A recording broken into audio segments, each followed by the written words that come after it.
Good morning.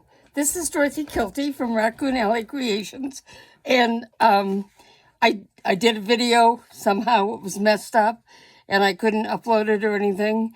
So I spent all day yesterday trying to work on my phone and get things working. So fingers crossed this works. So what I'm doing is I'm printing on fabric and then making things with it. Okay, so first thing I want to do is talk about is printing on, well, first thing I'm going to do is show you real quick some of these. So these are postcards that I'm making. These are all hand sewn, but there's everything from this, and this is just stamped on a piece of, looks like avocado dyed fabric, leftover fabric that I used. And then this is a vintage valentine that I printed on fabric, and then I've slow stitched it on this. And then we have, this one has nothing printed, but it's just a fabric postcard I'm making. Now, on the back, I print this postcard design. I actually copied it onto paper or onto fabric. So I have this fabric with this design was, I printed on the back of it and made the postcard back that I can put on. It says, please place a stamp here. And so I've covered up, this has got a name that I embroidered on it. So I covered that up because I want this to be a surprise to the person who receives it. So, but anyway, I just used some different laces, and this is left over from a embroidered pillowcase that, you know, if they get, no, this is a dresser scarf. But anyway, it was scraps that I used part of the rest of it someplace else, so I just had the crocheted edge and a couple little things. So that's what I'm making. And here we have, so here's another one. This is printed on, can you see the white on white fabric? And this is printed on the top of it, and it printed just fine. So I have these, and this is an old sheet, avocado dyed, and so now I just have to cut these out. So I would just, you know, lay the postcard on this to get the size right, and then cut around it. And then the rest of the strips of this that are left, I can stamp on, like I'm dancing as fast as I can. Okay, the way this was made, and this is a DearJulieJulie technique, or at least that's where I learned it from. This is a piece of scrap paper, and it's taped on using double-sided tape. So let me take this off. Now, I did this yesterday or the day before yesterday. I want to be careful not to tear my paper too much.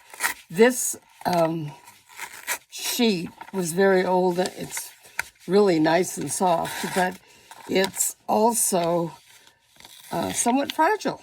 It tears easy, and this is some strong double-sided tape. So as I'm taking this off, I'm leaving little bits of it behind. How's that for interesting? Now, you want to make sure before you run it through your printer that you don't have any spare pieces laying around. So I belong to a fabric postcard exchange group on Facebook. So I make these fabric postcards, well, not every month because I don't do it every month, but a lot.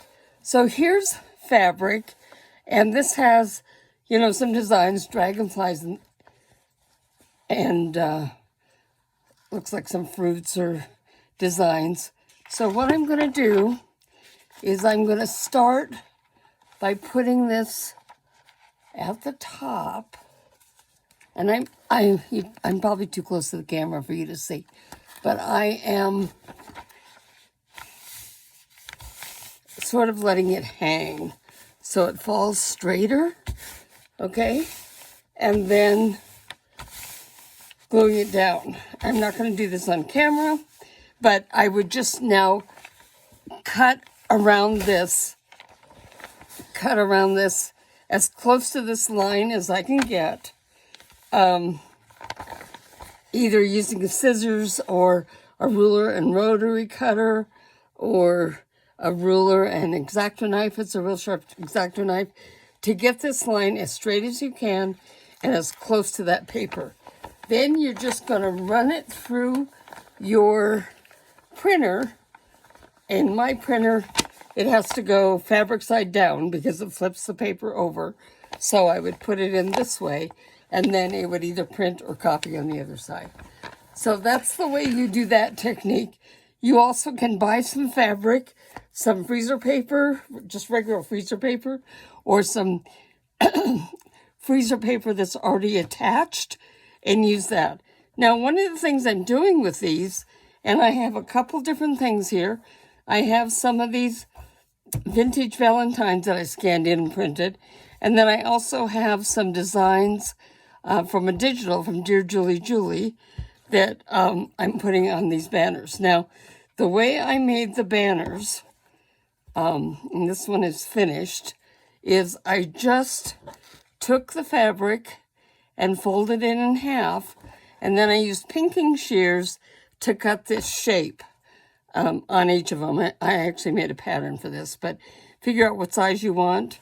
And then after I've got the design glued on, and I'm just gluing these, I folded it over and I just put a little bit of glue right through here. And so now you can put your ribbon or whatever you want to use through here, ribbon, string, yarn, a little piece of bias tape, whatever you want to use to hang it up. So this is the one I did in camera the other day that I lost the film. So now we have this one. So what are the things I'm using here? So this is just a doily, and if I'm going to cover most of the doily up, I might cut it off and use it. Now I thought I had this little scrap of the crocheted desk scarf, I think it was. This little has a kind of a scallop crocheted edge. So if we put that there and then add this and maybe this, one of these up here, this could go partly over and partly under like that other one did, or we could use this. Now, another thing that I could do, this has hearts, so it's a Valentine Day, is to cut a heart out of some other fabric or a shape.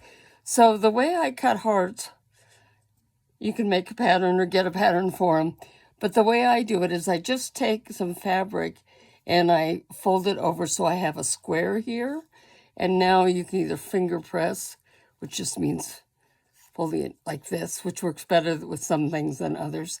This is like a brocade napkin. But now I can take, let's use the pinking shears, shall we? I can take this and I can cut up along this straight edge and then start turning this with your hands, turning the fabric rather than the scissors and things. So turn the fabric, and to get this shape, and now when I open this up, I have a heart shape. Okay, so if you like hearts that are balanced on both sides, this is great. If you want hearts that are a little bit wonky, which I often do, then this doesn't matter. This method doesn't work quite as well, but you can always just take your scissors and go back to one side and then cut a little shape out. And now I have a little bit of a wonky heart, which I think is fun. So not sure I want to use it on this one. So I'm just going to put it on aside. So I've got these.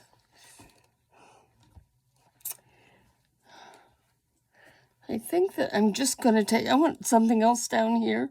I think I'm just going to take this lace and put it across here like that. Now, this has already been taken off the background paper. The freezer paper has been taken off this. But I am going to, no, I'm not. I don't care, that's down there. Okay, so I'm ready to glue this. So what I'm going to do is I'm going to put these aside to kind of keep an idea of how things were. And I'm going to start by gluing the bottom things down first. I'm using Fabri-Tac glue. Okay, and I didn't check my bottle first, so, oh, it's coming out good. That's nice. Okay, this is the back. So this would have been the front of the fabric, but since I printed on the back, this design is going to get glued down and lost. Okay, I want this. I did not use the pinking shears on the edges, so I want the glue to come out to the edge. So I'm just going to take this and kind of take it out at the edge. Also, if you smooth it through the center, the glue does not show through as much. You may or may not care about that. So some fabric, it doesn't show through as much anyway. And now this, I'm going to, I'm not concerned, especially since I didn't cut it away, in keeping all the edges down perfectly, but I'm just going to run some glue off kind of the thicker parts to hold it down. And now let's put this right down here. Okay, little butterflies. I want this to go up high enough so that you can kind of see the butterflies there. Okay, and this is going to go underneath here. And this will go underneath here. So let me cut this off.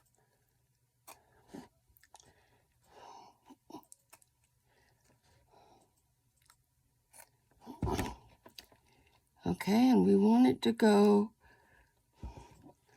more or less right there.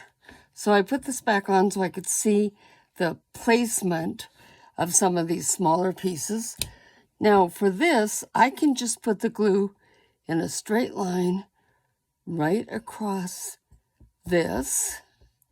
Often I put the glue on the item I'm going to be putting down, because sometimes you don't know exactly where things are going to go. Okay, so we'll put this, make sure we have this right, okay? And now this one, because this is kind of a real fine crochet, and so it may pull out a little bit more, I'm going to put more glue close to the edges, or really all over this, so that it'll help secure those edges in place. Put this back here, and now we want this to go like right along there. Okay, and now this piece will go, and again I'm going to put the glue close to the edges on these, and some in the middle. Now this one, because it is going over some lace doilies, and I definitely want to put a little bit more glue on than I might have worried about. Okay, so now this is going to go right here. Okay, and then this round doily. Now this was a bigger doily that had little circles that were attached. So I just cut it apart. I love finding doilies that are stained or torn. And then I can, I don't feel guilty about cutting them apart. Sometimes people will want to give me doilies, and I make sure that they understand that the chances are very good that I will be cutting it into pieces. And as long as they're okay with that, then I'm good with it. Okay, so it's like using old books and things. Yes, we love old books, but especially now with more and more people going to reading things on their on a Kindle or on their phone, which is where I read just about everything. You really want to make sure that, we're giving these new life. They're not going into a landfill. So many people just don't want the doilies and things around. So using them in slow stitch or on projects like these, I think, is extending their life in a way that they might not be otherwise. Now, I want this to come just a tiny bit longer in the front than in the back, okay? And I want it to be lined up, okay? And so now I fold this over and I smoosh down. Whoops, don't smush your pattern off. Let me put it on the back and swoosh. I smoosh this down, and now once again I have the sleeve to hang this in. So I'm going to go ahead and finish these, the rest of these, and put them on. I have 2 other videos, which I will link below, in which I show you how I finished off the banner, put it on the string and tie it. So you can check that out there. And meanwhile, thank you for spending time with me. Okay, you can see my YouTube. I appreciate you watching my channel. I would love it if you would like the video, comment, and subscribe. And I hope you find something fun.